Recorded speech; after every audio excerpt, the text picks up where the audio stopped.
और इस बीच पेंड्रा से एक बड़ी जानकारी, जहां शराबी कर्मचारी निलंबित हो चुका है। शराब पीकर स्कूल आने वाले कर्मचारी पर गाज गिरी है।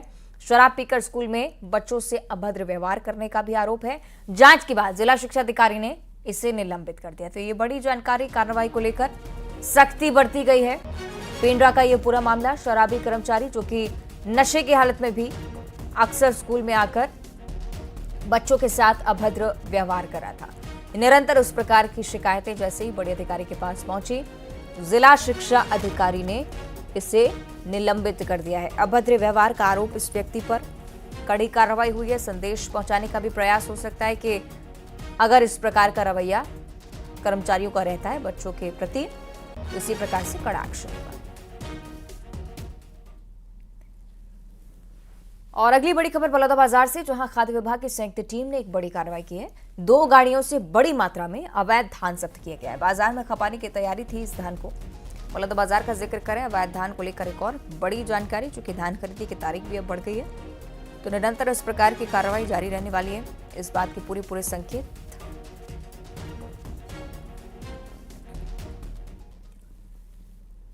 और दूसरी तरफ छत्तीसगढ़ में धर्मांतरण को लेकर विवाद थमता नजर नहीं आ रहा है। इसी कड़ी में बलरामपुर और जशपुर से धर्मांतरण का एक और मामला सामने आया है।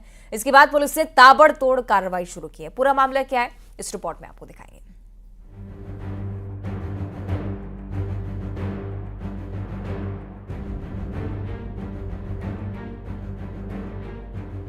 छत्तीसगढ़ में धर्मांतरण को लेकर विवाद थमता नहीं दिख रहा है। इस कड़ी में बलरामपुर से धर्मांतरण का मामला सामने आया है। हिंदू महासभा ने पुलिस को सूचना दी कि एक घर में समुदाय विशेष के कुछ लोग बाहर से आकर धर्मांतरण करा रहे हैं। दरअसल वार्ड क्रमांक 03 में सुरेश मिंज के घर पर बाहर से आए लोग ईसाई मान्यता के अनुसार पूजा पाठ कर रहे थे, जिस पर विश्व हिंदू महासंघ ने आपत्ति जताई। पुलिस ने 5 आरोपियों को गिरफ्तार कर लिया है, जिसमें 3 महिलाएं भी शामिल हैं। विश्व हिंदू महासंघ भारत है, उनके जिला अध्यक्ष के द्वारा एक सिटी कोतवाली में एक आवेदन दिया गया था कि कुछ लोगों को यहाँ पर धर्मांतरित करने का प्रयास किया जा रहा है, जिसकी तस्दीक की गई और इसमें 5 लोगों को गिरफ्तार किया गया है, जिनको माननीय न्यायालय के माध्यम से जेल दाखिल किया जा रहा है। तो वहीं जशपुर जिले में कांसाबेल थाना क्षेत्र के दोकड़ा चौकी के मैदान में चंगाई सभा का आयोजन किया गया था, जहां ग्रामीणों ने आयोजकों पर धर्मांतरण का आरोप लगाते हुए मामले की शिकायत पुलिस से की। पुलिस ने 2 आरोपियों के खिलाफ मामला दर्ज कर लिया है। पुलिस ने एक आरोपी को अरेस्ट कर लिया है, वहीं दूसरा आरोपी फरार है। इंजीनियर की टीम बनाई गई है। मेनली जो है उसमें अपने धर्मेंद्र मिश्रा जी अपने सहायक अभियंता है, उनको अध्यक्ष रूप में बनाया गया। साथ में उनको सहयोग के लिए इंजीनियर्स को दिया गया है और एक अकाउंट वाले को भी दिया गया है। क्योंकि उस समय तत्कालीन समय में जांच बहुत आवश्यक भी मुझे प्रतीत हुआ और इसी कारण से अभी हमने जो जांच रिपोर्ट मंगाया गया है उसको हमने क्योंकि 10 दिवस का समय दिया गया था, लेकिन उनके अवकाश में जाने के कारण से हो सकता है कुछ डिले हुआ है। हमने पूरा हम उनको एक पत्र जारी कर रहे हैं। ऐसा है, छत्तीसगढ़ में कांग्रेस की वो स्थिति नहीं है कि उसकी बातों का जवाब दिया जाए। अभी तो कांग्रेस बेचारी ईडी से परेशान है, तो वो समाज जीवन के प्रश्नों को उठाने को उनके पास फुर्सत नहीं है। कहां से उठाएगी वो? अभी तो वो ईडी से जूझे। लेकिन लोगों को तो आपने कहा था कि धर्मांतरण हो रहा है और जवाबदेही लोगों की तरफ से बनती है। अब आए आप सही विषय में, तो धर्मांतरण छत्तीसगढ़ में होने नहीं देंगे, बस एक लाइन की बात है। छत्तीसगढ़ में धर्मांतरण का मामला काफी पुराना है। बहरहाल मुख्यमंत्री विष्णुदेव साय ने 2 दिन पहले ही धर्मांतरण के मुद्दे पर मुखर होकर इसे गलत बताया है और कड़ी कार्रवाई की बात कही थी। यही कारण है कि धर्मांतरण के मामलों पर ताबड़तोड़ कार्रवाई हो रही है। न्यूज़ 18 के लिए जशपुर से दीपक सिंह और बलरामपुर से सूरज गुप्ता की रिपोर्ट।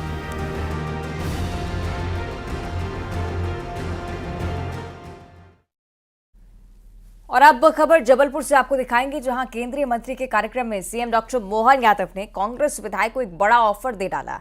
हालांकि मजाकिया अंदाज में सीएम ने जो कुछ कहा उस पर ओमकार मरकाम का भी जवाब आया, लेकिन लोकसभा चुनाव के पहले सीएम ने जो कुछ कहा है उसके मायने भी निकाले जा रहे हैं। क्या कहा है, सुनिए।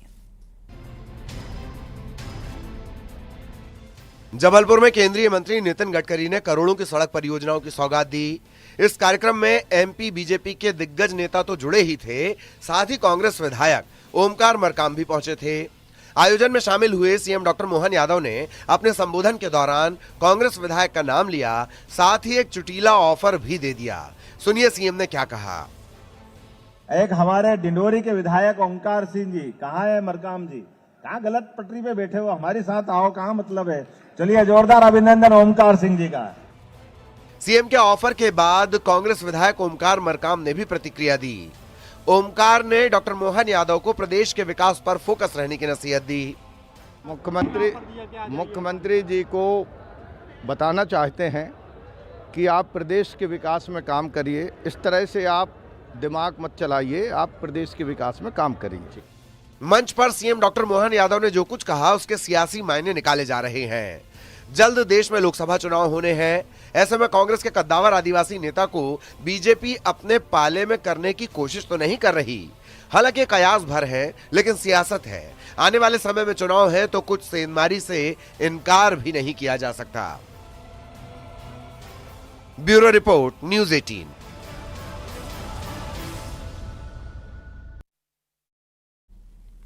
जो नमक खाने का स्वाद बढ़ा देता है, जरा सोचिए अगर उसी नमक पे कंकड़ और रेत निकल आए तो खाने का स्वाद तो छोड़िए, ये आपकी सेहत के लिए भी हानिकारक होगा।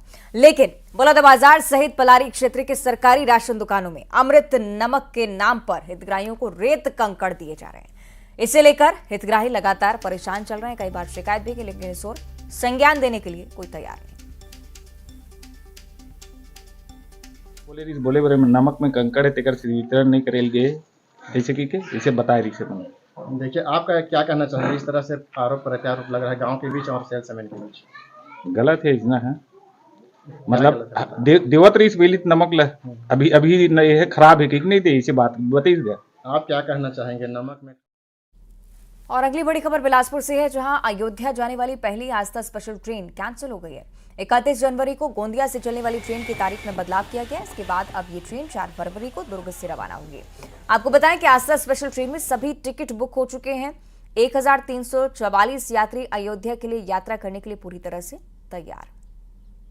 आस्था स्पेशल ट्रेन, जिसका मकसद ये कि अयोध्या में दर्शन करवाने के लिए ये तमाम ट्रेनें पूरी तरह से सज्ज हों, लेकिन थोड़ा सा परिवर्तन। बिलासपुर से चलने वाली इस ट्रेन को लेकर 4 फरवरी को अब ये ट्रेन रवाना होगी। सीधे तौर पर ये कहा जाए कि रूट में डाइवर्जन हो सकता है कि कोहरे के कारण रहा हो या किसी और गतिविधि, जिसके चलते एक अच्छा खासा डाइवर्जन आपको देखने को मिल रहा है। लेकिन इसके बावजूद उत्साह में कहीं कमी नहीं।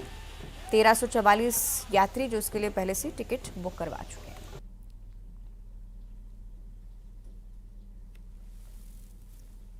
ग्वालियर का जिक्र करेंगे, जो अश्लील फोटो वायरल करने पर 6 साल की सजा सुनाई गई है। कोर्ट ने अपराधी सुग्रीव धाकड़ को सजा सुनाई है। नाबालिग के अश्लील फोटो वीडियो वायरल किए थे। नाबालिग ने क्राइम ब्रांच में शिकायत की थी और इस मामले पर संज्ञान कोर्ट की तरफ से बहुत ही जल्द लिया गया। इसके आधार पर यह कार्रवाई की जा रही है, जिसमें 6 साल की सजा इस अपराधी को दी गई है कोर्ट की तरफ से।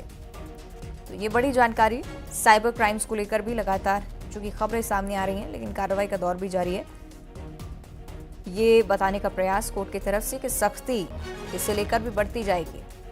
नाबालिग के साथ अपराध हुआ, अश्लील फोटो और वीडियो वायरल किए गए इस व्यक्ति की तरफ से, और अब निष्कर्ष है कि 6 साल की सजा हो रही है।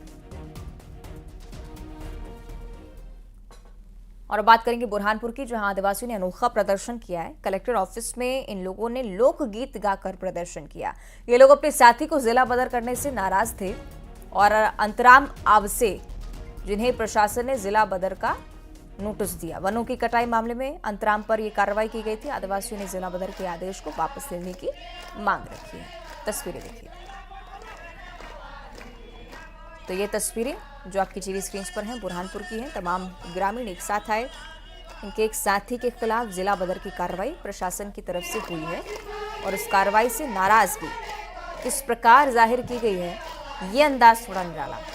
लोकगीत गाकर ये मांग अपने सामने लाने का प्रयास कि जो कार्रवाई हुई है वो बहुत गलत है, ऐसा नहीं होना चाहिए।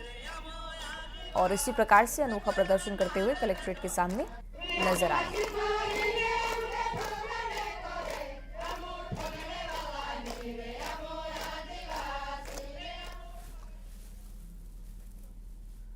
और अगर आप राजधानी भोपाल में रहते हैं तो ये खबर आपके काम की। पावर कट को लेकर सूचना सामने आ रही है। 27 कॉलोनियां ऐसी जहां पर पावर कट की समस्या से आपको जूझना पड़ेगा। 3 से 6 घंटे का पावर कट होगा। मेंटेनेंस के चलते पावर कट को लेकर सूचना।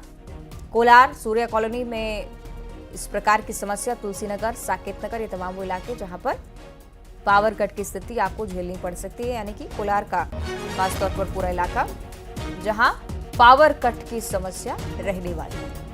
राजधानी भोपाल 27 कॉलोनी जहां बिजली आपूर्ति बाधित रहने वाली है। 3 से 6 घंटे के लिए पूरी तरह से तैयार रहिए कि आपको बिजली संकट से जूझना पड़ सकता है।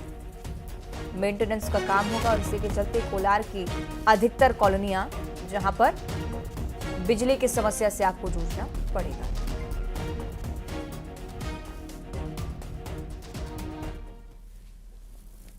जिन बेटियों ने कभी साइकिल तक नहीं चलाई, आज वो आसमान छू रही हैं। उनके सपनों को पंख लगे हैं और ये काम ग्वालियर में चल रहा है। देश भर की बेटियां यहां पर पहुंची हैं। ड्रोन उड़ाने की ट्रेनिंग उन्हें दी जा रही है। साथ ही ड्रोन उड़ाने का रिमोट पायलट सर्टिफिकेट भी दिया गया है। कैसे बेटियां उड़ान भर रही हैं, आइए आपको दिखाते हैं। हमने कभी साइकिल भी नहीं चलाया है, कभी साइकिल को भी चला के नहीं देखा, पायलट कैसे बन सकते हैं।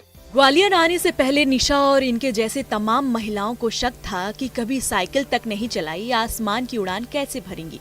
लेकिन आज देखिए, ये महिलाएं आज ड्रोन उड़ा रही हैं। इनके लिए ये खुद आसमान में उड़ने जैसी ही है। ये महिलाएं प्रधानमंत्री की नमो ड्रोन दीदी योजना के तहत ड्रोन उड़ाने की ट्रेनिंग ले रही हैं। केंद्र सरकार की ओर से महिलाओं को मुफ्त में ट्रेनिंग दी जा रही है। ट्रेनिंग के बाद इन्हें मिलेगा ड्रोन उड़ाने का रिमोट पायलट सर्टिफिकेट। ट्रेनिंग पूरी होने के बाद ये महिलाएं बन जाएंगी ड्रोन पायलट। ये 10,000 महिलाओं को पूर्ण प्रशिक्षण दिया जाएगा पूर्ण देश के अंदर, और उनको ड्रोन पायलट के आधार पर पूरे देश में आगे बढ़ाया जाएगा। ड्रोन ट्रेनिंग के लिए ग्वालियर के MITS कॉलेज स्थित ड्रोन स्कूल में देश भर से महिलाएं पहुंची हैं। इनके लिए ये एक बड़ा मौका है। घर गृहस्थी चलाने में अपना जीवन बिताने वाली वो महिलाएं जो कभी अपने गांव शहर तक से बाहर नहीं निकली, आज वो ड्रोन उड़ाएंगी, अपने सपने को मानो पंख लगाएंगी। बहुत बहुत धन्यवाद है जो हम महिलाओं को, क्योंकि लोगों की, समाज की हमारी ये सोच है कि महिला सिर्फ एक गृहिणी महिला है, वो घर चला सकती है बस। लेकिन हम आज ये पायलट बन के सबको दिखा देंगे कि हम भी महिलाएं भी कम नहीं है, हम भी पायलट बनकर सभी हमारी दीदियों को प्रोत्साहित करना चाहेंगे। प्रशिक्षण के लिए ग्वालियर आई हूँ। पहले मैं अपने घर से बाहर भी नहीं निकलती थी, राजस्थान से बाहर भी कभी नहीं आई थी, पर आज पहली बार मेरे को ग्वालियर आने का मौका मिला, वो भी प्रधानमंत्री से। मेरे को ग्वालियर में ड्रोन दीदी ड्रोन पायलट बनने का अवसर मिला, इसके लिए बहुत बहुत आभार हूँ। इसके लिए ये है कि हमें आगे बढ़ने का मौका भी मिलेगा। हम लोगों को घर से निकलने नहीं दिया जाता था, वहाँ पे हमें योगी और मोदी सरकार ने लाके यहाँ पे खड़ा कर दिया है कि हम एक पायलट के रूप में देखे जा रहे हैं। नमो ड्रोन दीदी योजना के लिए 1265 करोड़ का बजट जारी किया गया है। प्रोजेक्ट के तहत देश भर में 10,000 महिलाओं को ट्रेनिंग दी जाएगी। ट्रेनिंग के बाद 10 लाख कीमत का ड्रोन और उनका बीमा भी उन्हें निःशुल्क दिया जाएगा। प्रशिक्षित ड्रोन दीदी को ड्रोन में कमाई का मौका मिले, सरकार इसका भी इंतजाम करेगी। लेकिन पहले ये दीदियां ड्रोन उड़ाने में माहिर बनेंगी। इसके लिए ड्रोन स्कूल में कैसे महिलाओं को ट्रेनिंग दी जा रही है, आइए जानते हैं। ये हमारी 10 दिन की ट्रेनिंग होती है, जिसमें 2 दिन ग्राउंड क्लासेस होती है, जिसमें पूरा थ्योरी सिखाया जाता है। उस थ्योरी के बाद उनका एग्ज़ाम होता है। जब उसमें से एग्ज़ाम क्लियर हो जाता है, तब उसके बाद इनकी सिमुलेटर ट्रेनिंग होती है। सिमुलेटर ट्रेनिंग के बाद इनके फ्लाइंग। ड्रोन ट्रेनिंग से महिलाओं को रोजगार मिलने भी लगे हैं। MP की रहने वाली साक्षी तो खुद ट्रेनर की जॉब हासिल कर चुकी हैं। महिलाओं को ड्रोन उड़ाने की ट्रेनिंग दे रही हैं। यहाँ पहले मैं ट्रेनिंग खुद लेने आई थी, तो मेरी परफॉर्मेंस अच्छी आई, तो यहाँ के जो ट्रेनर्स हैं उन्होंने मेरी परफॉर्मेंस के बेस पे मुझे यहीं हायर कर लिया और मैं अब दूसरी महिलाओं को ट्रेनिंग देने लगी हूँ। तो अभी तक मैं लगभग 80-90 महिलाओं को ट्रेनिंग दे चुकी हूँ। ड्रोन पायलट की ये ट्रेनिंग महिलाओं को आत्मनिर्भर बना रही है। ये ड्रोन कृषि के क्षेत्र में बेहद उपयोगी है। खेत में ड्रोन के इस्तेमाल से प्रोडक्टिविटी तो बढ़ेगी ही, महिलाओं को आमदनी के नए जरिए भी मिलेंगे। सुशील कौशिक, न्यूज़ 18 ग्वालियर। और इसी के साथ इस बुलेटिन में इतना ही। देखते रहिए न्यूज़ 18।